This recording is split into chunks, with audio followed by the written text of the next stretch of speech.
Assalamualaikum warahmatullahi wabarakatuh. Saya Dewi Ayu dengan NIM H0221016, Prodi Pendidikan Matematika 2021B, Fakultas Keguruan dan Ilmu Pendidikan, Universitas Sulawesi Barat. Di video kali ini saya akan membahas materi dengan berjudul empati. Empati adalah kemampuan untuk memahami apa yang dirasakan orang lain, melihat dari sudut pandang orang tersebut, dan juga membayangkan diri sendiri berada pada posisi orang tersebut. Namun, tingkat empati seseorang bisa saja berbeda dengan orang lainnya.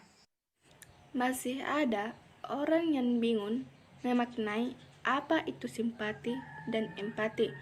Wajar saja, karena keduanya memang berurusan dengan emosi yang sama. Simpati dan empati berasal dari kata pathos atau Yunani yang artinya berhubungan dengan penderitaan dan perasaan. Meski terkesan mirip, inti dari keduanya berbeda. Saat Anda menunjukkan perasaan belas kasih atau rasa prihatin atas kejadian yang menimpa seseorang, itu adalah simpati. Simpati bisa diibaratkan seperti penonton film. Kejadian yang menimpa seseorang ada di tempat yang jauh dan si penonton tak pernah mengalami kejadian serupa. Simpati adalah perasaan peduli dan perhatian pada seseorang dibandingkan dengan rasa kasihan. Simpati menyeratkan rasa yang lebih besar pada bersamaan dengan keterlibatan pribadi yang lebih mendalam. Perlu diketahui bahwa empati pada seseorang memiliki tingkatan yang berbeda-beda. Tidak semua manusia mempunyai tingkatan empati yang sama. Terdapat orang yang mampu menempatkan dirinya pada posisi orang lain, namun ada pula orang yang kesulitan dalam menaruh empati kepada sesama. Ciri-ciri empati yaitu: pertama, memiliki kepedulian yang tinggi dan kebaikan terhadap orang lain. Kedua, pandai memahami perasaan orang lain. Ketiga, sering dijadikan tempat curhat oleh orang lain. Keempat, berusaha untuk selalu membantu orang lain menderita. Kelima, mudah mengetahui ketika seseorang berkata tidak jujur. Faktor empati yaitu pola asuh orang tua yang menanamkan nilai empati kepada anaknya sejak kecil. Untuk itu, dalam masa tumbuh kembang anak, orang tua menjadi guru dan pembimbing utama dalam membentuk karakter mereka. 2. Kepribadian. Ketiga, usia dan derajat kematangan. Semakin bertambahnya usia, maka semakin tinggi empati seseorang. Derajat kematangan seseorang akan lebih tinggi sehingga dapat bersosialisasi dengan baik terhadap sesamanya. Keempat, sosialisasi. Manfaat empati. Disukai orang sekitar dengan berempati. Seseorang dapat menghasilkan emosi atau aura yang positif. Hidup akan menjadi lebih bahagia dengan orang-orang sekitar yang merasakan rasa kasih sayang dan belas kasih. 2. Menjauhkan diri dari sikap egois. 3. Memperoleh kebaikan dengan sikap peduli dan aksi dalam membantu orang lain. Seseorang akan menjadi pribadi yang lebih baik. Tuhan dan sesama manusia akan membalasnya dengan sesuatu yang baik pula. Contoh empati. Ketika teman merasa sedih akan sesuatu, diri sendiri akan tergerak untuk menghiburnya, kemudian membantu permasalahan teman jika membutuhkan bantuan. Bantu dengan kemampuan yang dimiliki, tetapi tetap dalam hal dan cara yang baik. Ketika terdapat berita duka dari salah satu teman yang saudaranya meninggal dunia, bela-sungkawa dan doa bisa dikirimkan menjenguk teman yang sedang sakit, menghiburnya, dan memberikan yang dibutuhkan. Mengumpulkan sumbangan sukarela dari teman-teman sekelas untuk teman yang sedang sakit. Ikut memberikan bantuan kepada korban bencana alam. Semuanya merupakan aksi yang positif dan membuat hati akan merasa bahagia. Cara membangun empati yaitu pertama, belajar lebih peka terhadap hal-hal yang terjadi di sekitar. Faktor ini sangatlah penting untuk membangun rasa empati yang baik. Jangan berharap hal yang besar jika hal kecil saja belum dapat dilakukan. Kedua, jangan tinggi hati.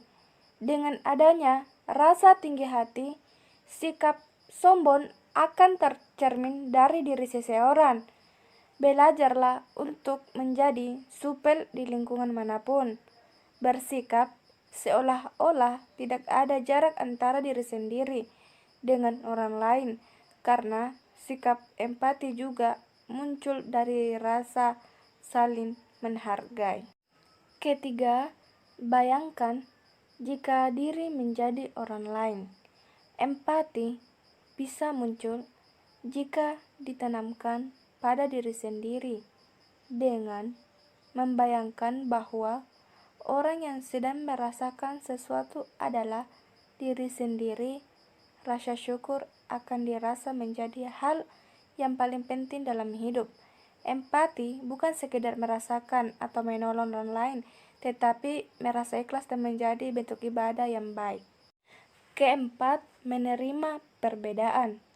Perbedaan yang ada pada setiap individu tidak dapat dipungkiri. Kadang memiliki dua sisi. Satu sisi dari dalam diri bisa menerima perbedaan. Sisi yang lainnya diri sendiri merasa tidak butuh adanya perbedaan. Maka dari itu, tanamkan dalam diri bahwa perbedaan hadir sebagai anugerah yang membuat manusia bisa terus belajar dan memperbaiki diri. Kelima, bertemanlah dengan siapa saja. Empati bisa muncul jika diri sendiri banyak melakukan interaksi dengan orang lain. Dengan begitu, perasaan dari mereka dapat dengan mudah teridentifikasi. Dengan berteman dengan siapa saja bukan berarti kebiasaan, kesukaan, maupun ketertarikan mereka harus diikuti semuanya. Keenam, jangan menghakimi. Tidak dapat memahami perasaan orang lain, tetapi jangan pula menghakimi.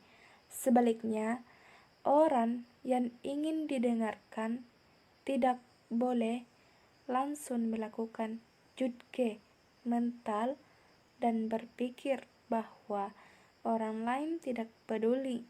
Be considered. Tidak semua orang menunjukkan respon seperti yang diharapkan. Lebih spesifik dan elaboratif, katakan secara detail atau setidaknya jelas terkait perasaan yang sedang dirasakan. Terkadang, orang bisa merasa sedih karena tidak dipahami atau dimengerti. Namun, setiap orang bisa berkembang atau berubah dengan usaha. Perkembangan empati. 1. Empati emosi. Bayi berusia 0 sampai 1 tahun biasanya akan ikut menangis ketika melihat bayi yang lain menangis. Hoffman menyebutnya sebagai empati global karena seseorang tidak bisa membedakan antara diri sendiri dengan dunianya. Kedua, empati egosentrik. Pada masa balita atau di bawah usia 5 tahun, seorang anak mulai bisa membedakan bahwa kesedihan itu bukan miliknya. Kesusahan yang sedang menimpa orang lain bukan kesusahannya sendiri. Ketiga, empati kognitif. Dimulai pada usia 6 tahun, seorang anak mulai memandang dari perspektif orang lain. Jenis yang satu ini tidak memerlukan komunikasi emosi, seperti menangis, baik diperlihatkan atau tidak, seorang anak sudah mulai mengerti. Keempat, empati abstrak. Saat masa anak-anak akan berakhir di usia 10-12 tahun, empati tidak hanya ditujukan pada orang yang dikenal atau sering ditemui. Kelompok orang yang belum pernah ditemui sebelumnya juga dapat menjadi tujuan empatinya. Tips untuk menjadi pendengar yang baik. Pola mendengar yang didesain untuk membantu seseorang dalam menjadi pendengar yang baik atau kerap kali disebut sebagai active listening. Hal ini didasari oleh beberapa elemen penting seperti benar-benar memperhatikan apa yang sedang orang lain bicarakan. Mengulangi kata-kata yang didengar untuk memastikan bahwa informasi yang didapatkan adalah benar. Bahkan menahan diri untuk tidak memberi judgement atau saran jika tidak dibutuhkan. Dengan begitu, orang lain yang sedang bercerita akan merasa lebih nyaman ketika mencurahkan isi hatinya. Karena itulah parameter atau psikolog sangat dibutuhkan oleh beberapa orang. Mereka telah terlatih untuk mendengarkan orang lain.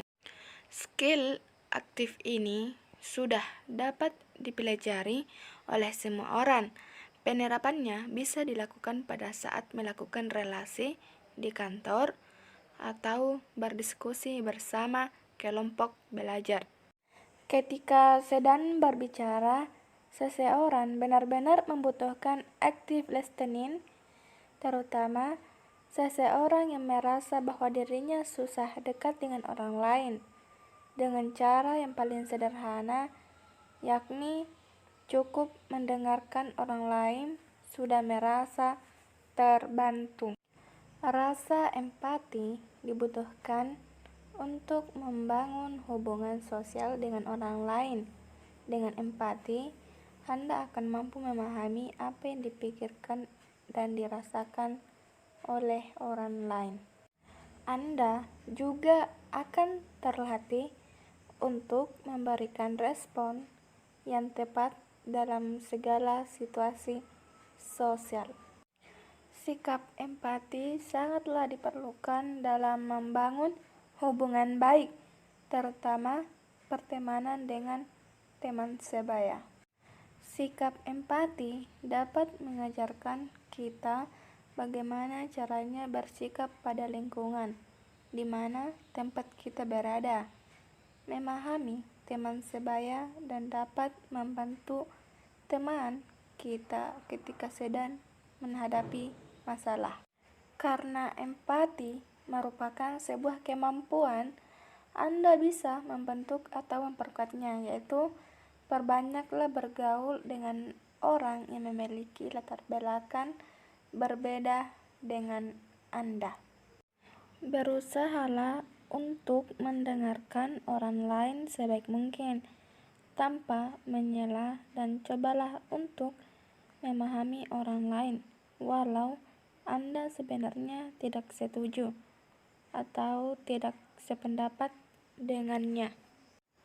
Menumbuhkan dan memperkuat rasa empati memang tidak bisa dilakukan secara instan, namun terus lakukan cara-cara di atas setiap hari. Seiring berjalannya waktu, rasa empati Anda akan terasah dan Anda akan segera merasakan manfaatnya, terutama di kehidupan sosial Anda. Oleh karena itu, rasa empati juga bermanfaat untuk melatih perilaku tolong-menolong atau sikap altruisme antara sesama manusia. Empati juga merupakan salah satu unsur penting dalam penyampaian bahasa cinta.